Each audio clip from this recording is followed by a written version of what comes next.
Iran, America और Israel के बीच जो हालात हैं उससे जुड़े सारे अपडेट्स मैं आपको बताऊंगा।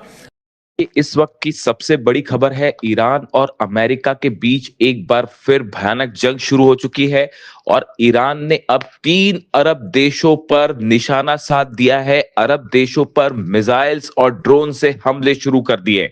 देखिए, लगातार दूसरे दिन अमेरिका ने ईरान पर हमले किए हैं। ये हमले 3 आइलैंड्स पर हुए हैं, 3 ठिकानों पर हुए हैं। सिरिक आइलैंड, केशम आइलैंड और बंदर ए लेंगा जो शहर है, यहां पर ये हमले किए गए। 10 मिलिट्री साइट्स को, ईरान की 10 मिलिट्री साइट्स को जो है वो निशाना बनाया गया है। और खास तौर पर ये जो हमले थे, ये केशम और सिरिक आइलैंड पर किए गए।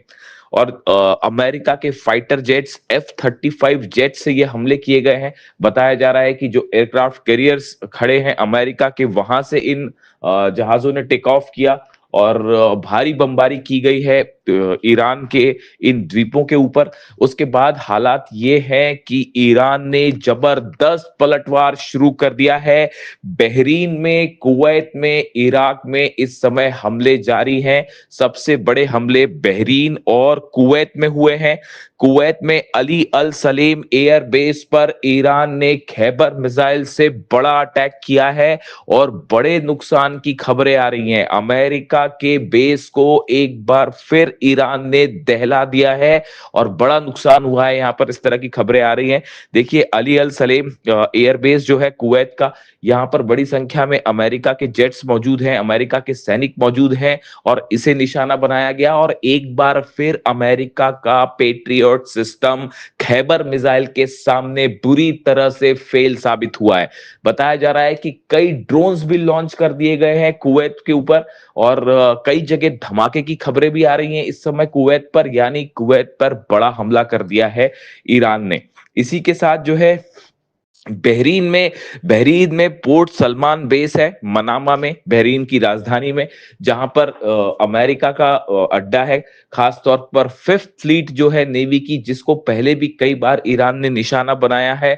और अब एक बार फिर बहरीन में लगातार दूसरे दिन ईरान की तरफ से बड़े मिसाइल अटैक शुरू हो गए हैं। देखिए, कल जो है वो बहरीन पे जो हमले किए गए, वो मुख्य रूप से ड्रोन स्ट्राइक्स थी। जो कल हमले किए थे ईरान ने, उसमें शायद 136 ड्रोन्स का इस्तेमाल किया गया था और ड्रोन अटैक किए गए थे। लेकिन अब जो है वो बहरीन पर बड़ा मिसाइल अटैक कर दिया है ईरान ने। खैबर मिसाइलें बरसा दी हैं फिफ्थ फ्लीट अमेरिका के हेडक्वार्टर पर। यहां पे भी कई जगह से धुआं उठता दिखाई दे रहा है और बड़े नुकसान की खबर आ रही है।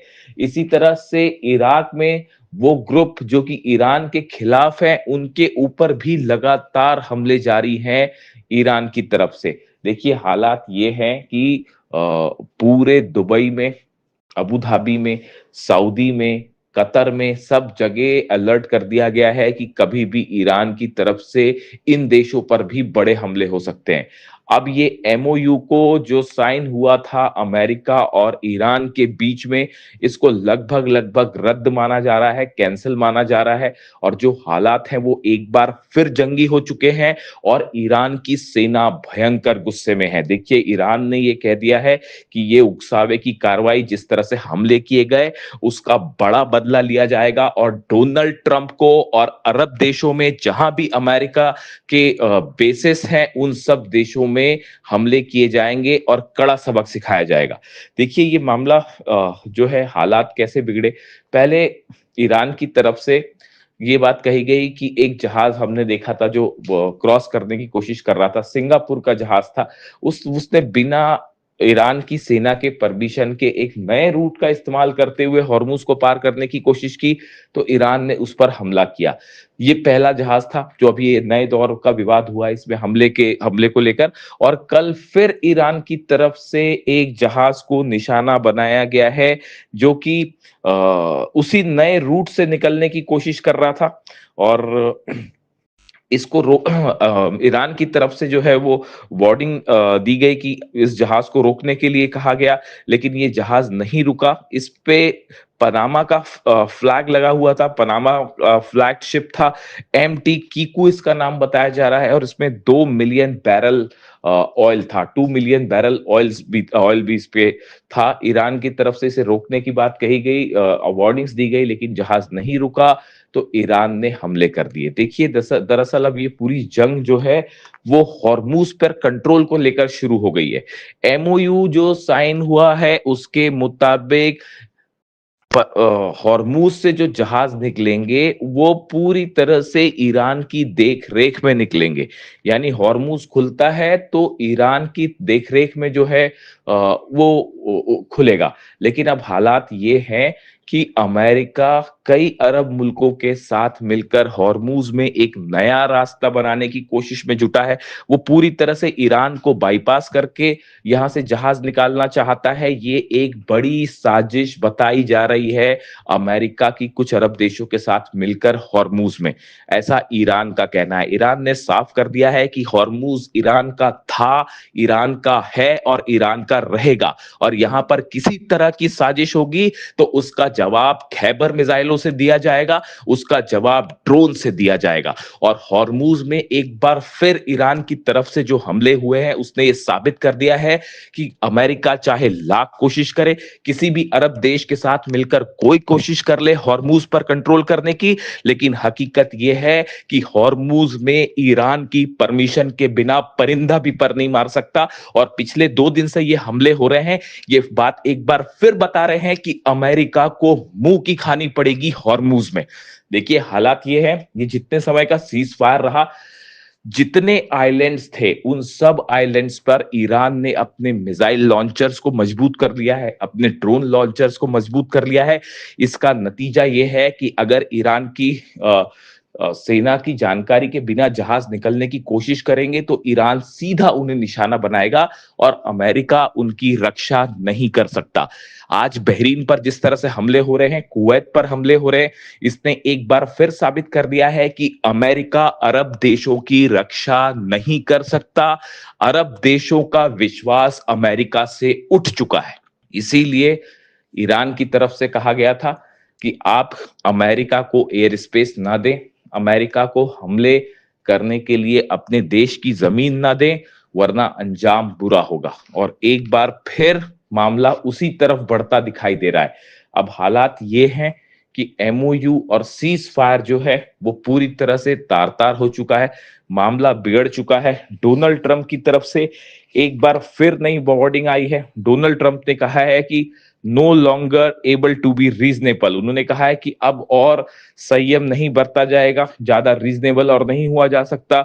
Would be forced to militarily complete the job. उन्होंने कहा है कि अब सेना की मदद से हमारा लक्ष्य पूरा किया जाएगा। इसे एक प्रकार से इस बात का ऐलान माना जा रहा है कि अब अमेरिका और ईरान के बीच हालात और खराब होंगे और बड़ी जंग शुरू हो सकती है। इसी बात की वार्निंग रूस की तरफ से दी गई थी, इसी बात की वार्निंग चाइना की तरफ से दी गई थी। मैं आपको बार बार अपने वीडियोस में यह बात कह रहा था कि एक बार फिर धोखा होगा, एक बार फिर धोखा होगा, और देखिए वही बात सही साबित हुई।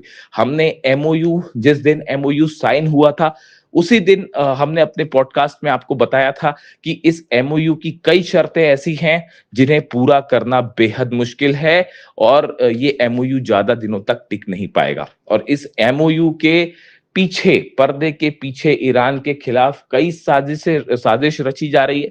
हॉर्मूज पर कैसे कब्जा किया जाए इसकी साजिश है, ईरान के यूरेनियम पर कैसे कब्जा किया जाए इसकी साजिश है, और कई अरब देशों की के साथ मिलकर अमेरिका एक बड़ा प्लान तैयार कर रहा है ईरान के खिलाफ। और देखिए एक बार फिर वही बात निकलकर सामने आ गई है, और अब नतीजा ये है, ईरान की सेना ने इस बात को साफ कर दिया है। नए बयान आए हैं आरजीसी की तरफ से, ईरान की सेना की तरफ से, कि आने वाले वक्त पे अरब देशों में जितने अमेरिकन बेसेस हैं उस पर और भयानक हमले किए जाएंगे।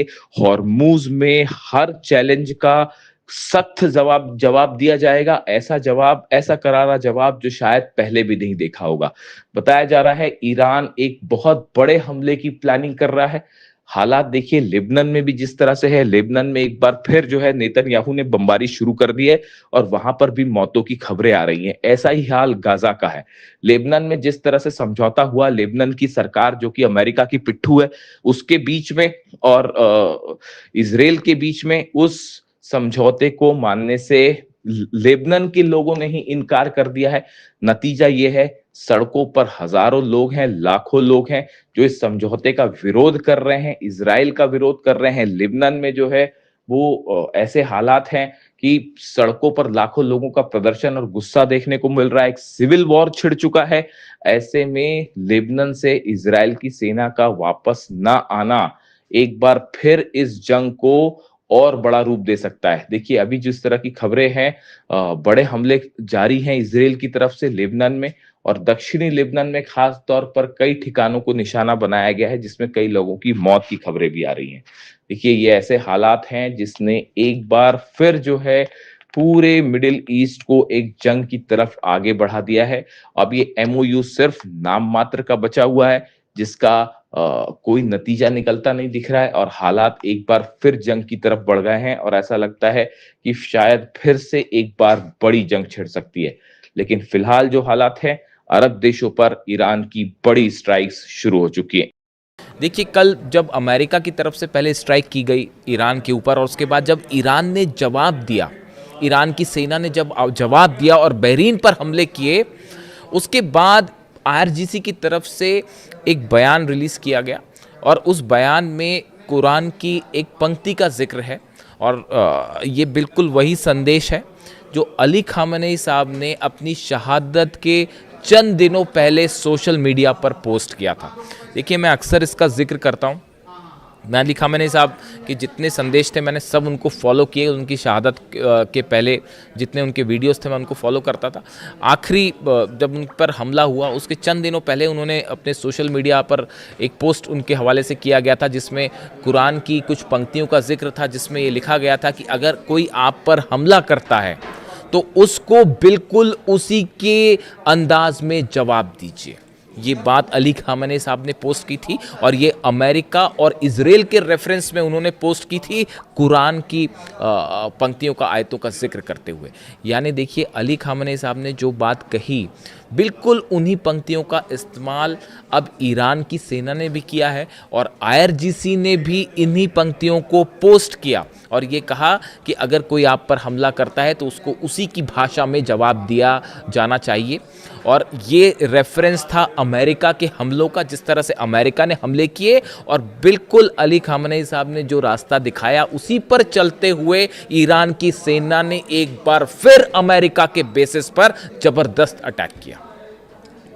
मैं इसीलिए अक्सर कई बात ये कहता हूँ कि अली खामेनी साहब हमारे बीच में नहीं है, लेकिन उन्होंने अपनी सेना के लिए एक ऐसा विजन छोड़ दिया है, ईरान की जनता के लिए, ईरान के 9 करोड़ लोगों के लिए वो विजन छोड़ दिया है जिससे कभी ना अमेरिका और ना इजराइल ना ही कोई और मुल्क कभी ईरान को नहीं हरा सकता। हराने की बात तो छोड़िए, आज ईरान सब पर अकेला भारी पड़ रहा है, चाहे वो अरब देश हो, चाहे अमेरिका की फोर्सेस हो, चाहे नेतन्याहू की फोर्सेस हो। और इसके पीछे यही विजन है, यही प्लानिंग है, यही दूरदृष्टि है जो अली खामेनी साहब ने अपनी सेना को विजन दिया। इसीलिए मैं कहता हूं कि वो न सिर्फ एक अच्छे सुप्रीम लीडर बल्कि बेहतरीन मिलिट्री कमांडर भी थे।